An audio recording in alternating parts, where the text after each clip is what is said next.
सरल तरीके से फ्लो मैंडेट कैसे बनाया जाता है, क्या यूज किया जाता है, क्या नहीं यूज किया जाता है, कितना टाइम होता है, सॉल्यूशन वगैरह क्या होता है, रिएजेंट वगैरह क्या होता है, वो सब आपको लिखना होता है। चाहते हैं बैंडेड हेड की एल्कोहलिक कीवर्ड लिखनी है, यानी कि अगर आप सही और एफ ब्लॉक को देखोगे यहाँ से आपको टिप्स मिलती है जो कि 2 या 3 नंबर में आती है।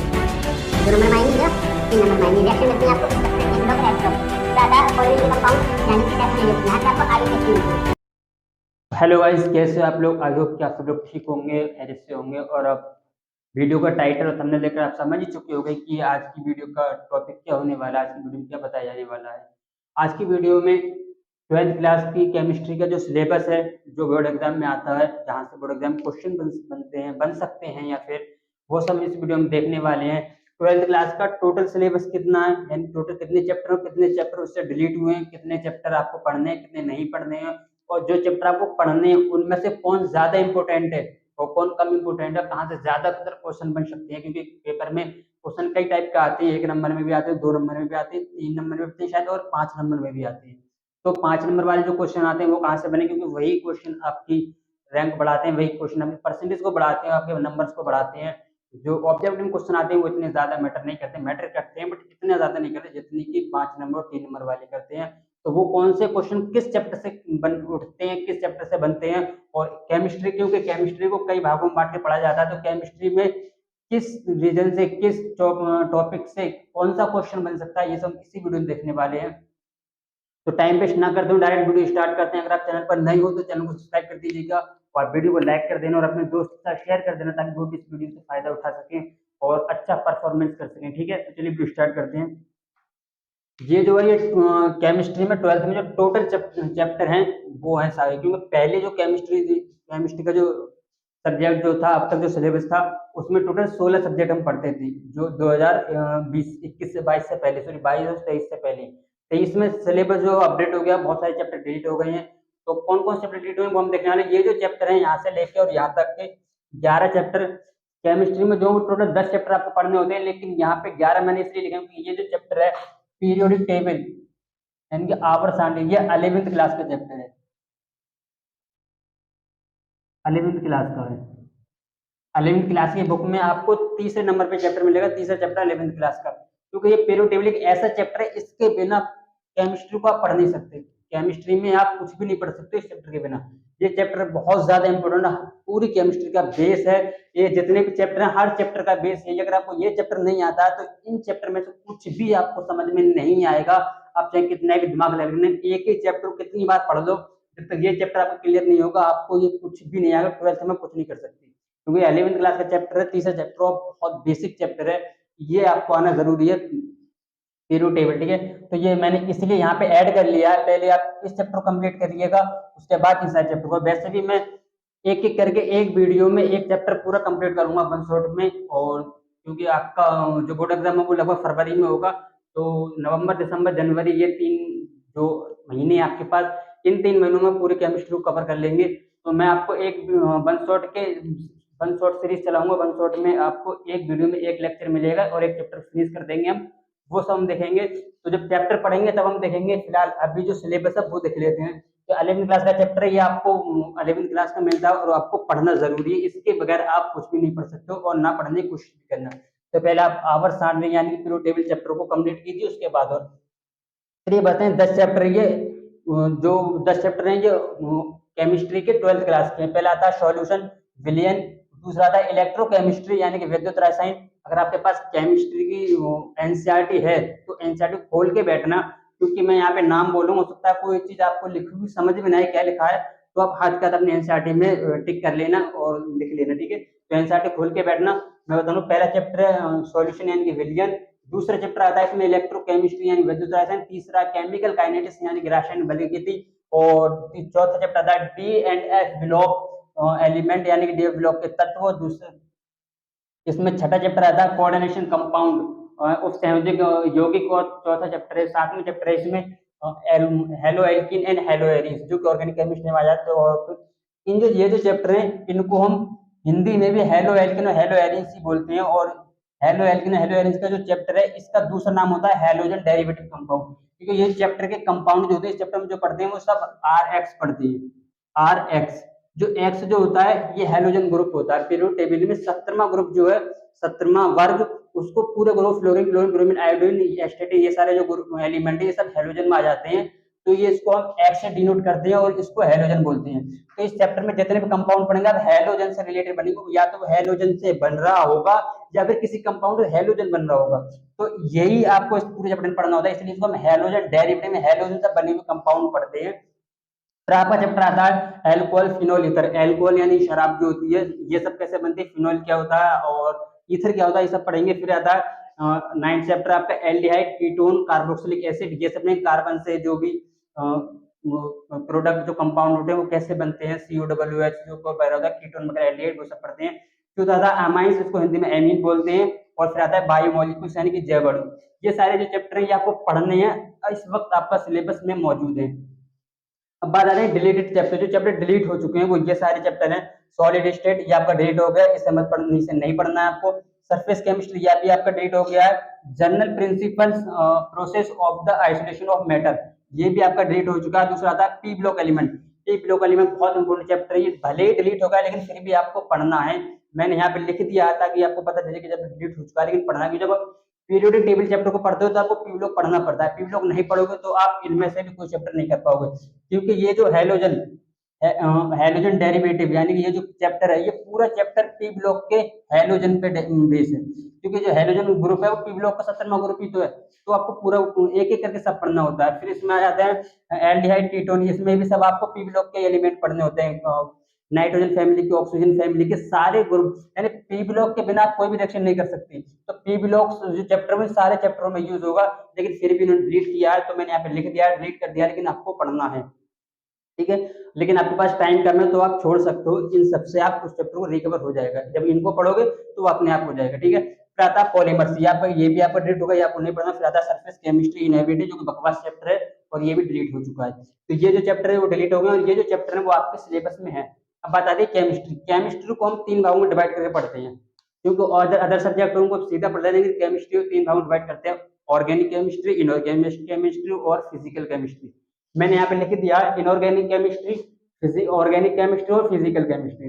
यहाँ पे आप चैप्टर देखो 12th का, तो आपका पीरियोडिक टेबल और D and F block, periodic table और डी एफ, पहला और 5वां चैप्टर ये आपके इनऑर्गेनिक में आ जाते हैं। किसमें आ जाते हैं? इनऑर्गेनिक में। तो इनऑर्गेनिक में 2 चैप्टर हो गए आपके। फिर आती है इलेक्ट्रोकेमिस्ट्री, वैद्युत रसायन, केमिकल काइनेटिक्स यानी रासायनिक बलगति, और चौथा आता है ऑर्गेनिक कंपाउंड, ये वाला ऑर्गेनिक कंपाउंड। तो ये आपके 3 फिजिकल में आ जाती हैं। 3 कौन से हैं? दूसरा, तीसरा और छठा चैप्टर, ये आपको फिजिकल में आ जाते हैं। तो फिजिकल में 3 चैप्टर मैंने यहाँ पे लिख दिए हैं। फिर आता है बाकी जो चैप्टर बचते हैं, halogen, alcohol, aldehyde, amine, biomolecules हो गया, ये सारे चैप्टर जो बचते हैं आपके ऑर्गेनिक केमिस्ट्री में बच जाते हैं। टोटल जो चैप्टर है आपके पास 10 चैप्टर हैं, 5 और 2 7 और 3 10 चैप्टर आपको पढ़ने होते हैं। ये आपके ऑर्गेनिक 12th की जो केमिस्ट्री उसका पूरा सिलेबस है, इनऑर्गेनिक, ऑर्गेनिक और फिजिकल। अब बात आती है पेपर कैसे बनता है, क्योंकि पेपर जब बनेगा तो किस चैप्टर से कितने क्वेश्चन उठाए जाएंगे वो हम देख लेते हैं। मैं नेक्स्ट स्लाइड लिख रहा हूँ, ये अगर आपको स्क्रीनशॉट लेना है तो लिख लीजिए, वरना इसका पीडीएफ आपको टेलीग्राम पे मिल जाएगा, जो कि वीडियो के डिस्क्रिप्शन में मैंने इसका लिंक दे दिया, पीडीएफ का भी और टेलीग्राम चैनल का भी। वहां से भी आप पीडीएफ को लेना, अगर स्क्रीनशॉट लेना चाहते हो तो स्क्रीनशॉट ले लीजिए। बाकी हम नेक्स्ट स्लाइड देखते हैं कि पेपर कैसे बनता है और किस पैटर्न पे पेपर आता है, ठीक है। तो सिलेबस क्या था वो हमने देख लिया है, क्योंकि टोटल 10 चैप्टर थे और एक चैप्टर हमने 11वीं क्लास का लिया था, पेरोटिव लेने की आवर सांडे वो लिया था। अब जो सिलेबस है, सिलेबस से क्वेश्चन कहाँ से बनते हैं और कितने नंबर का क्वेश्चन कैसे बनता है और एग्जाम का पैटर्न क्या होता है वो सब देख लेते हैं। ये एग्जाम का पैटर्न होता है पूरा, अगर आप देखोगे तो 5 टाइप के क्वेश्चन आते हैं एग्जाम में। तो अगर केमिस्ट्री का पेपर आप प्रीवियस ईयर उठा के देखो तो 5 टाइप के क्वेश्चन मिलेंगे। पहला मिलेगा ऑब्जेक्टिव, यानी क्वेश्चन लिखा हुआ होगा आगे और 4 विकल्प आपको दिए होंगे ABCD, कोई एक सही होगा वो आपको टिक करना होता है। फिर उसके बाद है वेरी शॉर्ट क्वेश्चन, इसमें आपको 1 या 2 लाइन में आंसर देना होता है, लगभग 1 ही लाइन में आंसर देना होता है। एक मतलब क्वेश्चन लिखा होगा और 1 शब्द में आपको आंसर लिखना होता है। जैसे पूछ लेगा कि अमोनिया बनाने की विधि प्रयोगशाला है या नहीं, तो हाँ या ना, ऐसे करके आपको एक वर्ड में आपको आंसर देना होता है। तो वेरी शॉर्ट है। फिर आता है शॉर्ट क्वेश्चन, जो शॉर्ट क्वेश्चन होते हैं आपको 3 या 4 लाइन में लगभग आपको लिखना होता है। ये 1 नंबर का होता है और ये 2 नंबर में आती है, 3 या 4 नंबर में आ सकते हैं। अलग अलग स्टेट में अलग अलग पैटर्न हो जाता है, ठीक है। अगर आप किसी और स्टेट से तो हो सकता है आपका पैटर्न थोड़ा चेंज हो, लेकिन क्वेश्चन इसी टाइप के बनेंगे, ऊपर नीचे हो सकते हैं बस। फिर आता है लॉन्ग क्वेश्चन जो कि 5 नंबर का बनता है, ये 5 नंबर का क्वेश्चन बनता है लॉन्ग क्वेश्चन। फिर उसके बाद आते हैं रिएक्शन, ये 2 नंबर या 1 नंबर में आ जाती, 2 नंबर में आती है, लगभग 2 या 3 नंबर में इनके बीच में आ जाती है रिएक्शन। और फिर आता है न्यूमेरिकल। न्यूमेरिकल 5 नंबर का नहीं बनता, न्यूमेरिकल भी वेरी शॉर्ट और शॉर्ट में आ जाता है। 5 नंबर में न्यूमेरिकल्स भी नहीं आती, रिएक्शन भी नहीं आती, ये दोनों अलग आ रही है, ठीक है। अब ये तो पैटर्न हो गया, ऑब्जेक्टिव हो गए, वेरी शॉर्ट क्वेश्चन हो गए, शॉर्ट लॉन्ग रिएक्शन और न्यूमेरिकल्स। अब बात आते हैं ये जो चैप्टर है ये लिखे हैं 35 नंबर क्वेश्चन। 35 नंबर का जो पेपर होगा, क्योंकि टोटल जो पेपर होता है आपका अगर आप देखोगे तो 100 नंबर का होता है, उसमें से 30 नंबर आपके प्रैक्टिकल के मिलते हैं आपको, उसमें से बचते फिर बचे 70 नंबर। 70 में से 70 नंबर जो होता है, 70 नंबर क्वेश्चन जो है वो आपका सिलेबस से यहाँ से आता है। तो इसमें 35 मैंने इधर लिख दिए, 35 नंबर पेपर और 35 नंबर पेपर इधर लिखा है, यही आएगा 35 इस साइड से। 35 पार्ट 1 पार्ट 2 मैंने बांट लिए। 35 नंबर का जो पेपर है वो इन चैप्टर से बनेगा, और 35 नंबर का जो क्वेश्चन आएगा वो इस चैप्टर से बनेगा। तो पहले जो चैप्टर आते हैं सॉल्यूशन, इलेक्ट्रोकेमिस्ट्री और केमिकल काइनेटिक्स, ये तीन चैप्टर, ये वाले तीन, ठीक, ये वाले तीन चैप्टर, ये 3 चैप्टर देखो, यहाँ से आपको न्यूमेरिकल देखने को मिलते हैं। ये न्यूमेरिकल जो कि 2 या 3 नंबर में आते हैं, ज्यादा नहीं आते, न्यूमेरिकल देखने को मिलते हैं। अगर आपकी मैथ्स अच्छी है, फिजिक्स आपकी अच्छी है, न्यूमेरिकल कर लेते हो तो आप इन चैप्टर पे ध्यान दे सकते हो। यहाँ से ऑब्जेक्टिव भी बन सकते हैं, ऑब्जेक्टिव न्यूमेरिकल की तरह ही बनेंगे, ऑब्जेक्टिव बन सकते हैं, वेरी शॉर्ट भी बन सकते हैं और न्यूमेरिकल बन सकते हैं। बाकी ये 2 क्वेश्चन यहाँ से नहीं बनेंगे, लॉन्ग क्वेश्चन यहाँ से नहीं बनता, लॉन्ग क्वेश्चन यहाँ से नहीं बनता इन चैप्टर से, ठीक। अब बचते हैं यहाँ पे 2 चैप्टर, ये वाले 2 चैप्टर में अगर आप डी और एफ ब्लॉक को देखोगे तो यहाँ से आपको रिएक्शन मिलती है भर भर की, जो कि 2 या 3 नंबर में आती है, 2 नंबर में आएंगी या 3 नंबर में आएंगी, रिएक्शन मिलती है आपको इस चैप्टर से, डी ब्लॉक और एफ ब्लॉक के। फिर आता है कोऑर्डिनेशन कंपाउंड, यानी कि सेसोजोगी, यहाँ से आपको आईयूपीएससी मिलती है, जो मैक्सिमम आईयूपीएससी नाम आएंगे, मैक्सिमम आईयूपीएससी क्वेश्चन जो आते हैं वो कोऑर्डिनेशन कंपाउंड से आते हैं, इस चैप्टर से आईयूपीएससी बनते हैं, और कुछ इधर से भी आईयूपीएससी आ जाते हैं, वो कहाँ से कैसे बनेंगे मैं आपको बता दूंगा। ये जो चैप्टर इसे आईयूपीएससी में आते हैं, और ये बहुत इंपॉर्टेंट है आईयूपीएससी, ये आपको याद रखना है, सीख लेना है, और बहुत आसान है, बहुत आसान है, बहुत ज्यादा इंपॉर्टेंट है, ये आपको से बहुत आसानी से आप सीख जाओगे आईयूपीएससी नाम लिखना किसी भी कंपाउंड का। तो यहाँ से इस चैप्टर से आईयूपीएससी क्वेश्चन आएंगे और इससे रिएक्शन आ जाती है, इन 3 से न्यूमेरिकल आती है।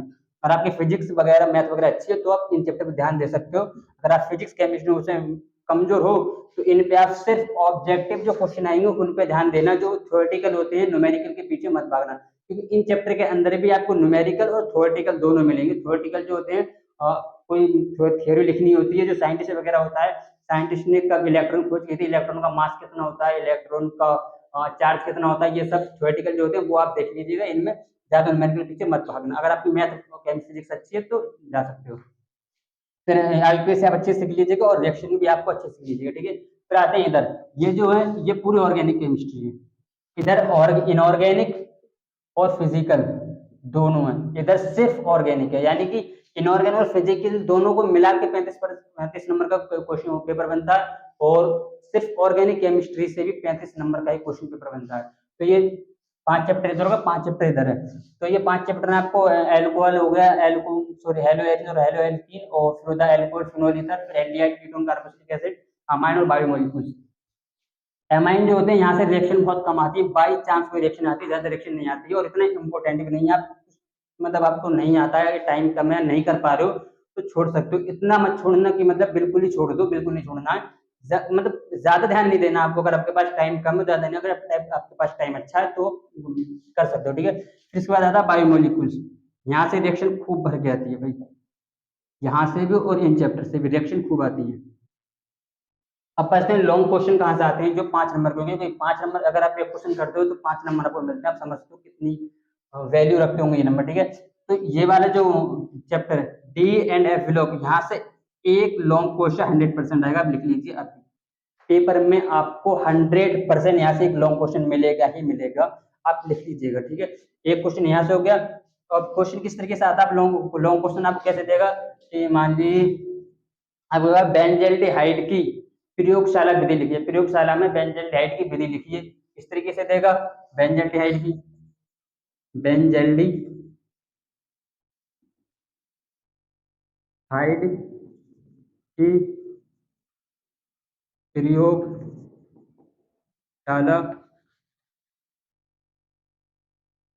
विधि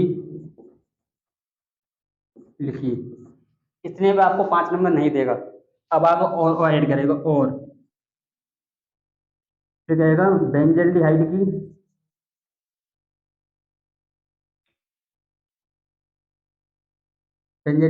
की एल्कोहलिक KOH से रिएक्शन लिखिए। इस तरीके से आपके लॉन्ग क्वेश्चन मिलते हैं। आपको दो आंसर लिखने होते हैं। बेंजल्डिहाइड की प्रयोगशाला विधि लिखनी, प्रयोगशाला में बेंजल्डिहाइड कैसे बनाया जाता है, क्या यूज किया जाता है, क्या नहीं यूज किया जाता है, कितना टेम्परेचर होता है, सॉल्यूशन वगैरह क्या होता है, रिएजेंट वगैरह क्या होते हैं, वो सब आपको लिखना होता है। फिर आते हैं बेंजल्डिहाइड की एल्कोहलिक क्यूएच से रिएक्शन लिखनी, यानी अगर आप बेंजल्डिहाइड की एल्कोहलिक क्यूएच से रिएक्शन कराते हो तो क्या बनेगा, कैसे बनता है, और रिएक्शन भी लिखनी होती है आपको। इधर A+B लिखा होगा और इधर आपको C+D रिएक्शन भी आपको लिख के दिखानी होती है। रिएक्शन पहले प्रयोगशाला विधि पूछेगा, उसके रिएक्शन पूछेगा, तब आपको जाके 5 नंबर मिलेंगे। इस तरीके से लॉन्ग क्वेश्चन बनते हैं। एक लॉन्ग क्वेश्चन यहाँ से 100% आएगा और यहाँ से भी एक या दो लॉन्ग क्वेश्चन 100% आपको मिल जाएंगे, क्योंकि अथवा में आपको 4 क्वेश्चन आपको लॉन्ग क्वेश्चन आते हैं, 2 करने होते हैं, 2 आपको छोड़ने होते हैं अथवा में करके। तो वो एक इधर से आएगा और एक इधर से आएगा। बाकी जो जो वाले ये वाले 3 या 4 नंबर वाले लॉन्ग क्वेश्चन ये यहाँ से भर भर के आते हैं, ऑब्जेक्ट भी आ जाते हैं आपके यहाँ से, वेरी शॉर्ट भी आ जाती है, यानी टोटल क्वेश्चन यहाँ से आपको बनते हैं सिर्फ न्यूमेरिकल को छोड़ के।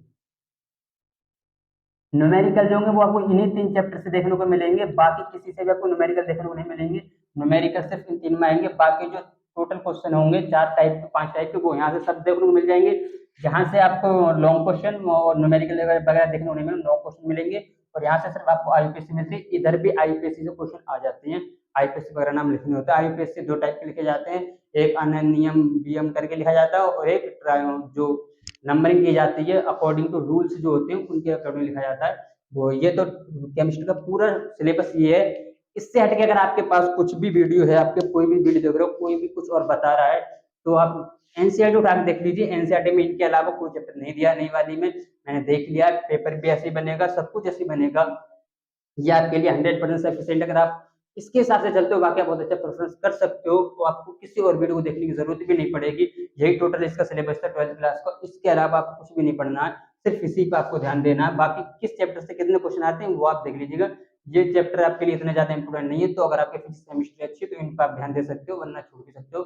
आपको 70 में से 60 नंबर तक आपको अच्छे खासे ये चैप्टर दिला सकते हैं, अगर आप इतना पढ़ लेते हो। क्योंकि आपके पास अभी 3 महीने हैं, तो आप 3 महीनों में बहुत अच्छा भी कर सकते हो, पढ़ भी सकते हो, बहुत आराम। कोई ज्यादा चैप्टर नहीं है, पहले 16 चैप्टर थे, 6 चैप्टर डिलीट हो गए, 10 चैप्टर बचते हैं। 10 चैप्टर बहुत आराम से पढ़ लोगे। और पढ़ना कैसे है, मैं एक सीरीज स्टार्ट कर रहा हूँ, एक वीडियो में एक चैप्टर कंप्लीट करूंगा, तो आप वहां से देख सकते हो। और जो पहला चैप्टर होगा मैं जो पढ़ाऊंगा वो पीरियड टेबल पढ़ाऊंगा। मैंने यहाँ पे लिखा नहीं है, यहाँ पे लिख देता हूँ। ये आपको 100% पढ़ना है, इसके बिना आपको कुछ भी नहीं पढ़ना। पीरियोडिक टेबल मैं इसकी बहुत जल्द लेक्चर नंबर 1 पीरियड टेबल लेकर आऊंगा, उसमें आपको पूरा पीरियड टेबल चैप्टर पढ़ाऊंगा, कैसे क्या होता है, कैसे रिएक्शन वगैरह होती है, रिएक्शन कैसे होती है वो भी आपको बताऊंगा, बैलेंसिंग कैसे करते हैं। जैसे हम अगर कोई रिएक्शन यहाँ पे लिख ले N+3H, अगर इसकी रिएक्शन कराते हैं तो हम NH3 बनता है। अगर इसको हम 2N+3H कर दें तो हमें 2NH3 बन जाता है। ये रिएक्शन कैसे हो रही है, ये बैलेंस कैसे हो रहा है। यहाँ पर कोई भी नंबर नहीं है, 0 है, लेकिन यहाँ भी 0 नंबर, लेकिन यहाँ पर हम 2 नंबर दे रहे हैं, तो यहाँ पर 2 आ रहे हैं और साथ में 3 भी आ रहे हैं। मतलब बैलेंसिंग वगैरह सब कैसे होती है रिएक्शन की, वो सब आपको मैं एक ही वीडियो में सिखा दूंगा। रिएक्शन करनी कैसे होती है, किस में जब रिएक्शन में आपको तोड़ते हो, बीच बॉन्ड तोड़ते हो, तो किसको नेगेटिव किसको पॉजिटिव चार्ज दिया जाता है, वो भी मैं आपको एक ही वीडियो में सिखा दूंगा। रिएक्शन वगैरह वो कैसे होती है। और जो आपको इसमें जो क्वेश्चन बनते हैं, वो आप जो थ्योरेटिकल रिएक्शन होती है, नेम रिएक्शन, वो सारी रिएक्शन आप अच्छे से रख लीजिएगा। जो नेम रिएक्शन होती है जैसे कोलवे रिएक्शन हो गई, और क्या कहते हैं रोजेनमुंड रिएक्शन हो गई। जो नेम रिएक्शन होती है, जिन रिएक्शन के नाम दिए, वो रिएक्शन आपके लिए बहुत ज्यादा इंपॉर्टेंट है, वो भी आप देख लीजिएगा। बाकी सिलेबस आपका ये है, इसके अलावा कुछ नहीं आएगा, यही है, ठीक है। और अगर वीडियो आपको सही लग रही है, आपको सही लग रही है, तो वीडियो को लाइक भी कर देना, सब्सक्राइब कर देना, कमेंट में अपनी राय जरूर बताना, और अपने दोस्तों के साथ वीडियो शेयर भी कर देना। बाकी हम मिलते हैं नेक्स्ट वीडियो में इस चैप्टर के साथ, पीरियड टेबल की, जो कि एक वन शॉट में हम कवर करेंगे, ठीक है। तो ख्याल रखना अपना, मिलते हैं नेक्स्ट वीडियो में। पीरियड टेबल के साथ। Thanks, good bye and take care.